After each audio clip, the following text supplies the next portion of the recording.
कि ठाकुर जी और प्रिया जी का शीत से ज्यादा, शीत समय, शीत ऋतु, विंटर्स जिसको कह रहे हैं, उससे ज्यादा अच्छा कोई मित्र नहीं है। क्यों? क्योंकि सखियां यह प्रयोजन करते हैं कि दोनों के दोनों प्रियालाल एक साथ रहें और एक ही रजाई में रहें। जैसे जैसे ऋतु परिवर्तन होता है ना, प्रभु का भोग राग श्रृंगार बदलता है और हर चीज के लिए एक अमुक दिन तय है कि जब ऋतु परिवर्तन हुआ और अगर हमने अपने भोजन में, अपने पहनावे में अगर बदलाव नहीं किया तो उससे कमी हम लोगों की ही होगी, हमारे शरीर की। तो शरीर में कमी आने से क्या होगा कि भैया सेवा में कहीं ना कहीं रुकाव आएगा। तो शरीर हमारा सेवा के लिए है, प्रभु की सेवा के लिए। ऐसे ही भोग की इत्यादि की बात करें, जो जितने शीतल भोग इत्यादि जो ठाकुर जी पाते थे ग्रीष्म ऋतु में, जो भी शरीर को शीतलता प्रदान करते हैं, वो सारे के सारे भोग अब बंद हो गए। अब ठाकुर जी के लिए कुछ ऐसे भोग बनेंगे जिसमें प्रभु को बड़े सुंदर गर्माहट दे सके, जिसमें केसर भी डलेगी, जिसमें दालचीनी है, जिसमें गर्म मसाले हैं, उनका उपयोग होगा सारे प्रभु के भोजन में। शरद ऋतु तक गुलाब का इत्र चलता है प्रभु की सेवा में, और जैसे दिन आगे बढ़ते जाएंगे, सर्दियां बढ़ती जाएंगी, उस समय पर हिना है, एक हिना का ही बड़ा अच्छा इत्र और होता है जिसको कि शमामा कहते हैं। इसमें खूब सारे गर्म मसाले डलते हैं, वो शमामा का इत्र। ऐसे ही प्रभु की पोशाक, जो अभी तक सूती पोशाक भी पहन सकते थे, अब अभी ठाकुर जी को मोटे वस्त्र की पोशाक वो धारण कराई जाएगी। जिस तरह से हम कपड़े पहने, जिस तरह से हम व्यवहार करें, जिस तरह से हम खाना खाएं, उसी तरह से प्रभु की सेवा भी उसी तरह से ही की जाए। जिस तरह से हम करते हैं ना अपने शरीर की अनुकूलता के हिसाब से, कि गर्म पानी तो कर दिया हमने, पर नहाते समय तक वो गर्म पानी कहीं ठंडा नहीं हो जाए। तो प्रभु को स्नान कराने से पहले भी उसी समय पर यह देखा जाता है कि कहीं वो ठंडा तो नहीं हुआ जाए। हिम ऋतु श्रृंगार में प्रभु के अब फूलों की मालाएं वो धारण नहीं होंगी छींट छट से। प्रभु के लिए सुंदर कपड़े के फूल की मालाएं बनाते हैं और वो प्रभु को धारण कराई जाती है। इसमें भी एक भाव और है कि पूर्ण रूप से फूल बंद नहीं हुए। यह ऋतु निकुंज में ठाकुर जी की सेवा के लिए पधार रही है, और वास्तव में अगर हम इस तरह से नहीं करते हैं तो कहीं ना कहीं हम लोगों की कमी है सेवा में, कि हम उस भाव को नहीं समझ पा रहे हैं जिस भाव से प्रभु की सेवा करनी चाहिए। दीपावली बाद तक कहते हैं शरद ऋतु रहती है, और हमारे ये उत्तर भारत में शरद ऋतु के बाद में भी हिम ऋतु शुरू होती है। हिम ऋतु जिसमें कि तेज ठंडी हवाएं पहाड़ों से इस ब्रज क्षेत्र में आती हैं और रूखापन ले आती हैं, सहज स्वभाव में रूखापन ले आती हैं। तो जैसे जैसे ऋतु परिवर्तन होता है ना, प्रभु का भोग राग श्रृंगार बदलता है और हर चीज के लिए एक अमुक दिन तय है। अमुक दिन इसलिए तय है क्योंकि वो नक्षत्रों के हिसाब से कुछ ऐसे दिन होते हैं कि उस समय से वह ऋतु का आगमन मानते हैं, और उस ऋतु के हिसाब से ही, जैसे कि जनमानस है, हमको भी वैसे ही बर्ताव करना चाहिए अपने शरीर के साथ में। ऐसा भी रहता है कि जब ऋतु परिवर्तन हुआ और अगर हमने अपने भोजन में, अपने पहनावे में अगर बदलाव नहीं किया तो उससे कमी हम लोगों की ही होगी, हमारे शरीर की। तो शरीर में कमी आने से क्या होगा कि भैया सेवा में कहीं ना कहीं रुकाव आएगा। तो शरीर हमारा सेवा के लिए है, प्रभु की सेवा के लिए। तो यहां पर भी इस रसोपासना में प्रभु का भोग राग श्रृंगार बदलता है। अभी जो मार्गशीर्ष का महीना चल रहा है, इसकी कृष्ण पक्ष की षष्ठी तिथि को कहते हैं छींट छठ। इस दिन से हमारे राधा वल्लभ लाल बड़ी सुंदर हिम ऋतु का श्रृंगार धारण करेंगे। अब हिम ऋतु के श्रृंगार में श्रृंगार भी बदला है ठाकुर जी का, भोग राग भी बदलेगा, सब कुछ चीजें बदलेंगी। जैसे अगर हम राग की बात करते हैं तो ठाकुर जी के समक्ष 42 लीला दोज से शुरू हो जाती है। श्री तुलसीदास जी कृत 42 लीला यहाँ से शुरू हो रही है दोज से मार्गशीर्ष में, और बसंत पंचमी के एक दिन पहले तक चलेगी।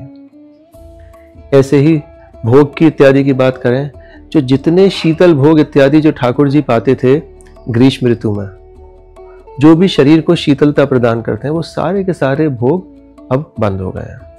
अब ठाकुर जी के लिए कुछ ऐसे भोग बनेंगे जिसमें प्रभु को बड़े सुंदर गर्माहट दे सके, जिसमें केसर भी डलेगी, जिसमें दालचीनी है, जिसमें गर्म मसाले हैं, उनका उपयोग होगा सारे प्रभु के भोजन में।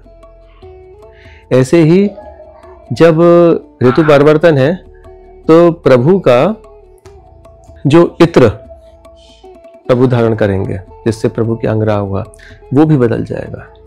शरद ऋतु तक गुलाब का इत्र चलता है प्रभु की सेवा में, पर जैसे ही अब ये ऋतु बदल रही है, हिम ऋतु आ रही है, तो वहां पर ही गुलाब के इत्र में बड़ी सुकोमलता होती है, बड़ा मीठा होता है। पर जैसे ही जो सर्दियों के इत्र पे आते हैं तो वो थोड़े से तेज खुशबू के होंगे, जिसको कि इंग्लिश में बोलते हैं पंजेंट खुशबू बोलते हैं उसको। तो वो एकदम से बदलेगी तो प्रभु को थोड़ा सा दिक्कत होगी। तो इसलिए क्या किया जाता है कि थोड़ा थोड़ा से गुलाब के इत्र में हिना को मिला के प्रभु को अर्पण करते हैं। और जैसे दिन आगे बढ़ते जाएंगे, सर्दियां बढ़ती जाएंगी, उस समय पर हिना है, एक हिना का ही बड़ा अच्छा इत्र और होता है जिसको कि शमामा कहते हैं। इसमें खूब सारे गर्म मसाले डलते हैं। वो शमामा का इत्र, कस्तूरी का इत्र, कस्तूरी का तो इत्र मिलता भी नहीं है अभी। तो ये सी चीज़ें जो हैं प्रभु के अर्पित होती हैं प्रभु के इत्र सेवा में। ऐसे ही प्रभु की पोशाक, जो अभी तक सूती पोशाक भी पहन सकते थे, अभी ठाकुर जी को मोटे वस्त्र की पोशाक वो धारण कराई जाएगी। जैसे शनील की पोशाक होती है, वेलवेट की है, ऐसे मोटे कपड़े जो होंगे उनकी पोशाक धारण कराएगी। क्योंकि ऋतु अनुकूलता यही है, जिस तरह से हम कपड़े पहने, जिस तरह से हम व्यवहार करें, जिस तरह से हम खाना खाएं, उसी तरह से प्रभु की सेवा भी उसी तरह से ही की जाए। प्रभु को शीतल जल से नहीं है, अब उष्ण जल से, गर्म गुनगुने जल से जो है वो प्रभु को स्नान कराना है।